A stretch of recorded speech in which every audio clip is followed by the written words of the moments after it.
We cannot possibly support Ukraine and Israel and our own defense needs in the way that these guys demand. So I think we should focus. I think Israel's a much closer ally, is a much more core American national security interest. And of course, we got to focus on ourselves. J.D. Vance is a MAGA senator from Ohio who has been given the task of lying for Trump about Russia. And boy, did he go all in. Donald Trump said to J.D. Vance, all you do is kiss my ass to get my support. He said that.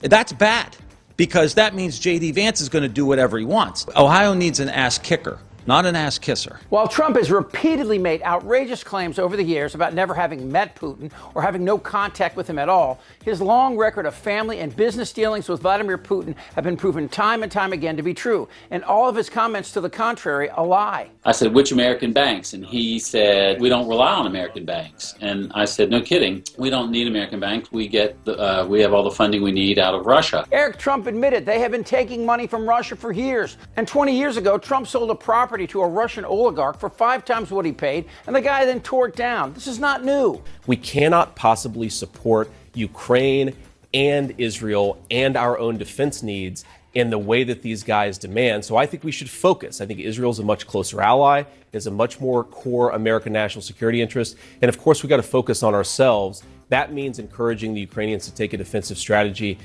This is really important, Jake, because you're going to hear a lot of calls across Washington, D.C. that we now have to pass this supplemental. Right. But if we pass the Ukraine and Israel supplemental and send a ton of weapons to Ukraine that the Israelis need, we're actually weakening Israel in the name of helping them. It doesn't make any sense. It ignores mathematical reality. There's a lot here, and Vance is a particularly huge turd. While he was extolling the virtues of Israel, Trump was egging on his crowd with a pro-Palestinian chant. Genocide Joe! Genocide Joe! Genocide Joe! Genocide Joe! Genocide Joe! And then he tells Ukraine to suck it up and let Russia take their land. And of course, we got to focus on ourselves. That means encouraging the Ukrainians to take a defensive strategy.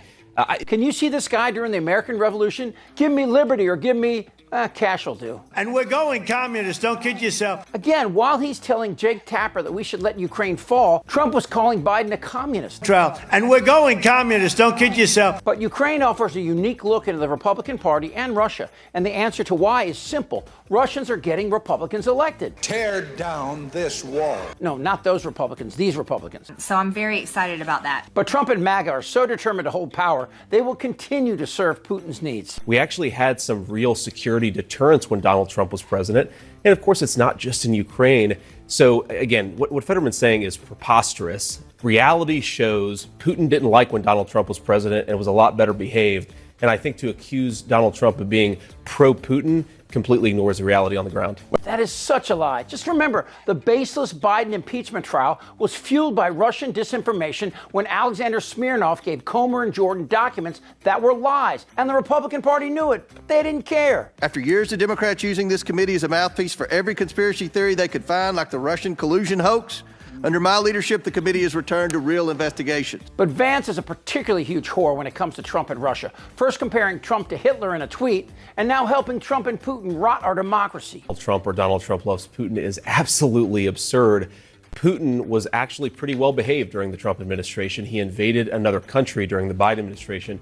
So for these guys to say that Putin prefers Donald Trump is completely ignores the underlying realities on the ground. Whoa, wait a second. That logic is backwards. If Republicans were currying favor of Russia in the lead up to and after the 2016 election, of course Putin would invade. Would you now, with the whole world watching, tell President Putin, would you denounce what happened in 2016, and would you warn him to never do it again? My people came to me, Dan Coates came to me, and some others. They said they think it's Russia. I have President Putin. He just said it's not Russia.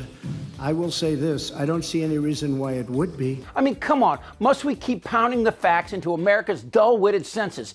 This Republican Party now belongs to Trump and Putin. The Russians are not our friends. Well, that's too little, too late, Mitch, but thanks anyway. Had McConnell and Republicans come clean on the Russian interference in the 2016 election, which everyone knew was true. New evidence of Russia's determination to interfere in our election.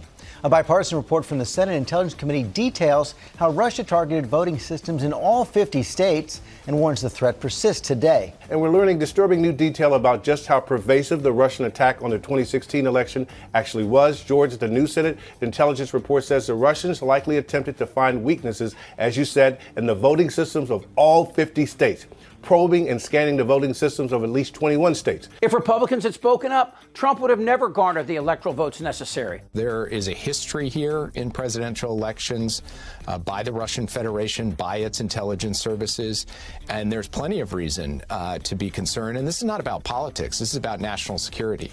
It is about a foreign country, a foreign adversary seeking to manipulate the politics and democracy of the United States of America. We are going to be vigilant about that, and we will engage the Congress on a bipartisan basis because this should be above and beyond politics.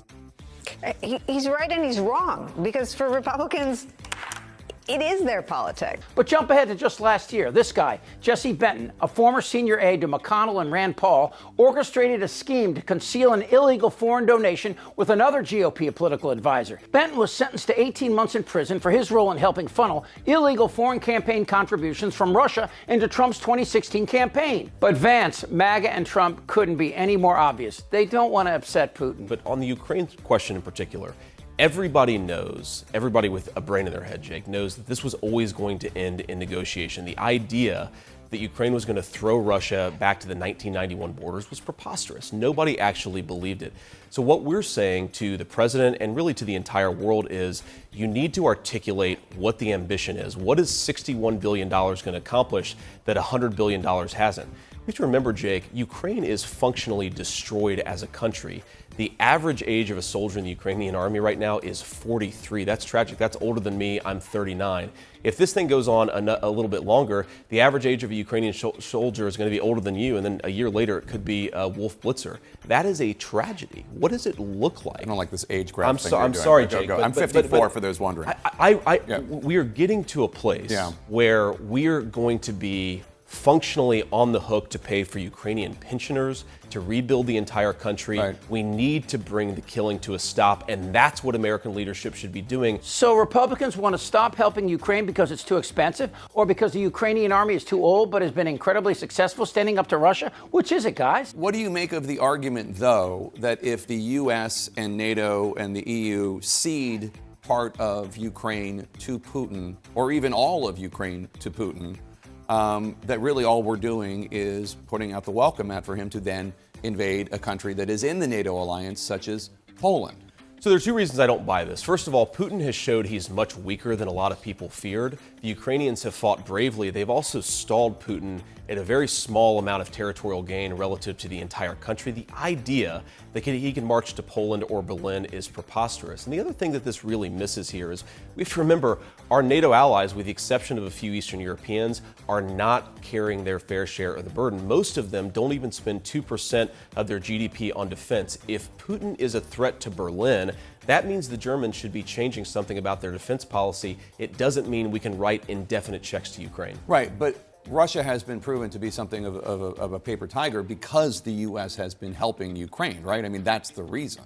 Well, it's also because, of course, the Ukrainians have fought very bravely. I think it's also because, look, you cannot occupy an entire territory the size of Ukraine with the amount of troops that Russia has. There it is. Does that sound familiar? You have to pay. One of the presidents of a big country stood up and said, well, sir, if we don't pay and we're attacked by Russia, will you protect us? I said, you didn't pay? No, I would not protect you. In fact, I would encourage them to do whatever the hell they want. You got to pay. You know, I always assume that Trump, Miss Lindsay, and now several members of the GOP must be compromised. Somebody peed on somebody or somebody was caught in a delicate position, but maybe I was wrong.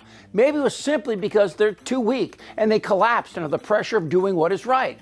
But if Vance and the Republicans have their way and we abandon our friends because they don't have the resources we demand, then Israel, Taiwan, Japan, and all of Europe should be warned. You're on your own, which means they will respond in kind with both economic and political consequences. When you turn your back on friends who are getting butchered by fascists and terrorists, they remember that kind of stuff. America has always been a force in defending our allies against fascists, and Ukraine's population is older because Russia's killing them.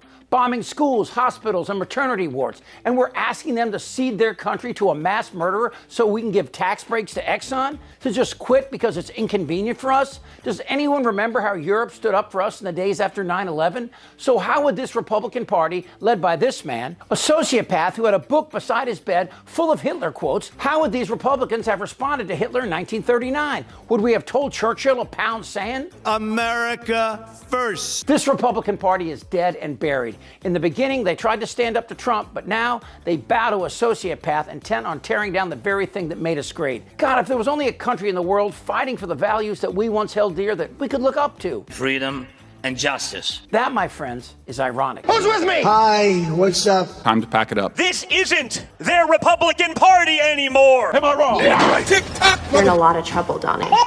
Thank you so much for watching. You know, YouTube frequently penalizes my videos for taking on controversial subjects, hurting our ability to earn ad revenue, which we use to hire more hosts and make more videos. We think it's so important to make these videos now and expose a Republican cult. So please join us on Patreon. The link is in the comments. We literally can't make these without you. Thank you so much. For Really American Media, I think he's crazy. I'm Chip Franklin.